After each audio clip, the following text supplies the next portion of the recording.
दोस्तों, दुनिया में कुछ ऐसी जगहें हैं जहां इंसान का जाना मौत को दावत देने के बराबर है।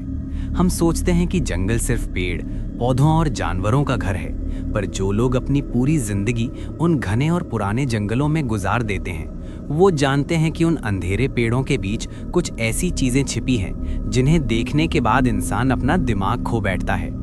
आज की कहानी दुनिया के सबसे बड़े और अनसुलझे रहस्य पर आधारित है। अगर आपको कभी किसी पुराने घने जंगल के बीचों बीच अचानक से कोई ऐसी सीढ़ी दिख जाए जो कहीं नहीं जाती, तो याद रखना, गलती से भी उन सीढ़ियों पर चढ़ने की कोशिश मत करना, वरना आप वहां पहुंच जाएंगे जहां से वापस आने का कोई रास्ता नहीं बना। रुद्र एक बहुत ही अनुभवी और निडर फॉरेस्ट रेंजर था। उसका काम था उन घने और अनसुलझे जंगलों की पेट्रोलिंग करना, जहां आम इंसान के जाने पर सख्त पाबंदी थी। ये जंगल इतना पुराना और घना था कि दिन के 12 बजे भी सूरज की रोशनी जमीन तक ठीक से नहीं पहुंच पाती थी। यहाँ के पेड़ इतने ऊंचे थे जैसे आसमान को छू रहे हों। रुद्र पिछले 10 सालों से इस जंगल को अपने घर की तरह जानता था, पर पिछले कुछ हफ्तों से इस जंगल में अजीब घटनाएं होने लगी थीं। कुछ लोकल ट्राइबल लोग और शिकारी जंगल में गए थे, पर वो वापस नहीं आए। उनका कोई नामो निशान नहीं मिला, ना कोई खून का निशान, ना किसी जानवर के हमले का सबूत। वो बस हवा में गायब हो गए थे। इन्हीं लोगों को ढूंढने के लिए रुद्र अकेला जंगल के उस हिस्से में निकल पड़ा जिसे लोकल लोग श्रापित खाई कहते थे। लगातार 8 घंटे चलने के बाद शाम ढलने लगी थी। सूरज पेड़ों के पीछे छिपने वाला था और जंगल में एक अजीब सी ठंडक फैलने लगी थी। रुद्र का रेडियो सिग्नल अचानक टूट गया। उसने वॉकी टॉकी पर अपने बेस कैंप को आवाज दी, पर सामने से सिर्फ और सिर्फ रेडियो स्टैटिक की छरछराहट आ रही थी।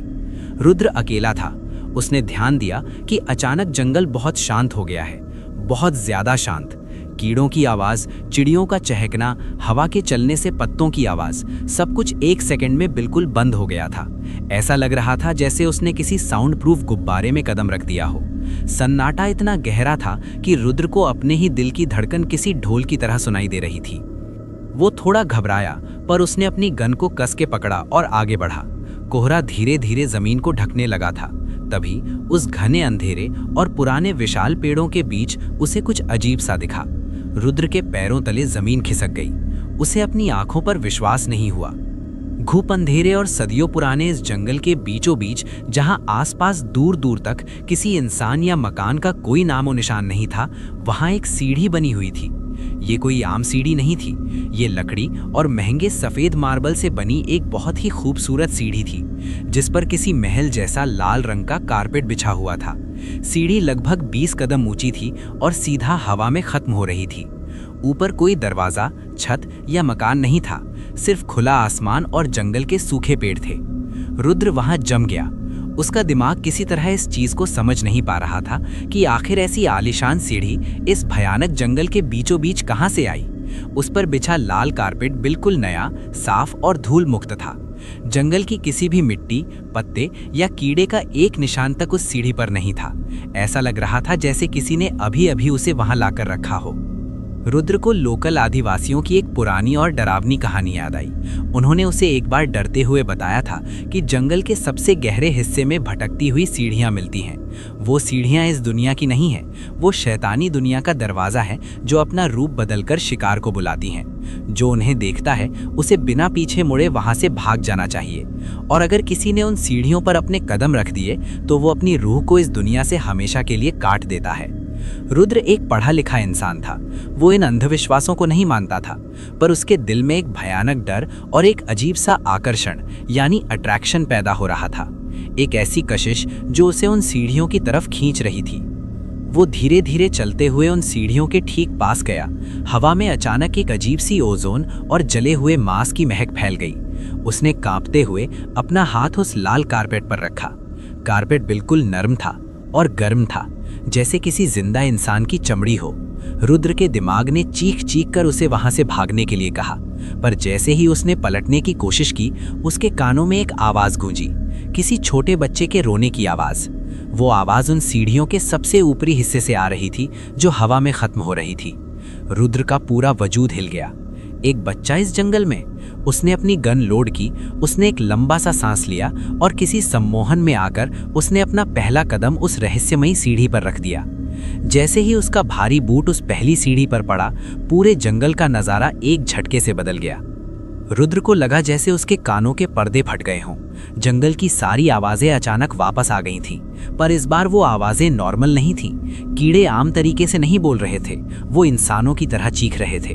पेड़ों के पत्तों से किसी के सिसकने और रोने की आवाजें आ रही थीं, और आसमान जो कुछ सेकंड पहले नीला और काला था, वो अब गाढ़े लाल रंग का हो चुका था, बिल्कुल ताजे खून जैसा लाल। रुद्र घबराकर पीछे हटना चाहता था, वो सीढ़ी से नीचे उतरना चाहता था, पर जब उसने पीछे मुड़कर देखा तो उसकी आंखें फटी की फटी रह गईं। उसने सिर्फ एक कदम ऊपर रखा था, पर अब जमीन और उसके बीच का फासला कम से कम 100 फीट लंबा हो चुका था। नीचे जमीन पर अब जंगल नहीं, बल्कि एक गहरा अनंत काला कुआं दिख रहा था। सीढ़ियां उसके पीछे और लंबी होती जा रही थीं, हवा में तैर रही थीं। वो फंस चुका था, नीचे जाने का कोई रास्ता नहीं था। और तभी सीढ़ी के सबसे ऊपरी हिस्से से एक फुसफुसाती हुई आवाज आई। आवाज अब किसी बच्चे की नहीं, बल्कि किसी बहुत ही पुरानी और भयानक चीज की थी, जो इंसानी भाषा बोलने की कोशिश कर रही थी। ऊपर आओ रुद्र, हम तुम्हारा ही इंतजार कर रहे थे। रुद्र के जिस्म का एक एक रोंगटा खड़ा हो गया। उसके हाथ पैर बर्फ की तरह ठंडे पड़ चुके थे। उसने अपनी गन को कस के पकड़ा और कांपते पैरों से अगला कदम ऊपर रखा। 2, 3, 4। हर एक कदम के साथ हवा और भी ज्यादा भारी और सांस लेने में मुश्किल होती जा रही थी। उसे लग रहा था जैसे कोई पीछे से उसकी गर्दन दबा रहा हो। उसने सीढ़ी के अगल बगल देखा। जंगल के जो पेड़ पहले आम थे, अब उन पेड़ों की शाखाएं जले हुए इंसानों के हाथों जैसी लग रही थीं, और वो हाथ रेंगते हुए हवा में सीढ़ी की तरफ बढ़ रहे थे, जैसे रुद्र को पकड़ना चाहते हों। रुद्र पागलों की तरह सीढ़ियों पर ऊपर की तरफ भागने लगा। वो आखिरी कदम तक पहुंचने वाला था। उसने देखा कि जो सीढ़ी हवा में खत्म हो रही थी, वहां अब अचानक से एक खोखला अंधेरा दरवाजा खुल गया था। दरवाजा किसी दीवार पर नहीं, बल्कि उस लाल आसमान के बीचों बीच तैर रहा था। उस दरवाजे के अंदर एक लंबा काला साया खड़ा था। उसके चेहरे पर ना कोई आंखें, नाक या मुंह नहीं था। वो पूरी तरह से एक चिकना सफेद चेहरा था, बिल्कुल किसी अंडे जैसा, पर उसकी गर्दन 180 डिग्री घूमकर रुद्र की तरफ मुड़ चुकी थी। उस साये ने अपना लंबा कंकाल जैसा हाथ दरवाजे से बाहर निकाला। उसके नाखून बहुत लंबे और काले थे। उसने रुद्र को अपनी तरफ खींचा। तुम्हें क्या लगा था रुद्र, कि जंगल तुम्हारा शिकार है? नहीं, इस आखिरी सीढ़ी पर खड़े होकर देखो। तुम इंसान सिर्फ एक खिलौना हो, और ये दुनिया हमारा शिकारगाह है। रुद्र चीखा और उसने अपनी गन से उस साये पर लगातार 4 गोलियां चला दी। Bam bam bam bam. पर गोलियां उस साये के आर पार निकल गईं, जैसे वो सिर्फ धुआं हो। उस साये ने एक भयानक फटी हुई हंसी हंसी और अपना ठंडा हाथ रुद्र के दिल की तरफ बढ़ा दिया। उसके हाथ छूते ही रुद्र को लगा जैसे उसके सीने में किसी ने बर्फ की सिल्ली घुसा दी हो। रुद्र ने जान बचाने के लिए बिना सोचे समझे वहां से छलांग लगा दी। वो उन 100 फीट ऊंची तैरती हुई सीढ़ियों से सीधा उस काले अंधेरे में कूद गया। हवा में गिरते वक्त उसे ऐसा लगा जैसे उसका वजूद टूट रहा हो। पूरा लाल आसमान, वो भयानक साया, वो चीखते हुए पेड़ और वो सीढ़ियां सब गोल गोल घूमने लगी। उसके कानों में हजारों लोगों के रोने की आवाजें एक साथ गूंजने लगी, और उसके बाद एक जोर का झटका, और फिर पूरी तरह से गहरा घुप अंधेरा छा गया। जब रुद्र की आंख खुली तो उसे अपने चेहरे पर गीली मिट्टी और ठंडी हवा महसूस हुई। उसने आहिस्ता से अपनी आंखें खोली। उसका पूरा जिस्म दर्द से टूट रहा था, पर वो ठीक था। वो वापस उस जंगल की जमीन पर पड़ा था। उसने उठकर घबराहट में अपने आसपास देखा। वो खूबसूरत लाल कारपेट वाली मार्बल की सीढ़ियां अब वहां नहीं थीं। वो पूरी तरह गायब हो चुकी थीं, जैसे वहां कभी कुछ था ही नहीं। रुद्र की आंखों से आंसू निकल आए। वो रोया, हंसा और खुश हुआ कि वो बच गया। वो उस मौत के मुंह से जिंदा वापस आ गया। उसने जमीन से अपनी गन और वॉकी टॉकी उठाया। उसने ध्यान दिया कि उसकी घड़ी में सुबह के 4 बज रहे थे, यानी वो पूरी रात वहां बेहोश पड़ा था। उसने अपना वॉकी टॉकी ऑन किया। स्टैटिक की आवाज आई। अल्फा टीम, ये रुद्र है। मैं बच गया हूँ। मुझे कुछ बहुत अजीब मिला था, पर अब मैं ठीक हूँ। मैं बेस कैंप की तरफ आ रहा हूँ। ओवर। रेडियो पर कुछ देर सिर्फ स्टैटिक की आवाज गूंजती रही। फिर दूसरी तरफ से किसी ने जवाब दिया। आवाज बहुत ठहर कर और रुक रुक कर आ रही थी। रुद्र, तुम ठीक हो? शुक्र है, हम तुम्हारा इंतजार कर रहे हैं। जल्दी कैंप आओ। यह आवाज उसके साथी ऑफिसर मोहन की थी। रुद्र ने चैन की सांस ली और अपनी जीप की तरफ तेजी से चल पड़ा। लगभग 1 घंटे चलने के बाद उसे जंगल के किनारे अपनी जीप और उसके आगे बने हुए बेस कैंप के टेंट्स दिखे। वहां आग जल रही थी और उसके कुछ साथी आग के पास बैठे थे। रुद्र भागता हुआ कैंप में पहुंचा। मोहन, सुनो मेरी बात, तुम विश्वास नहीं करोगे मैंने वहां क्या देखा।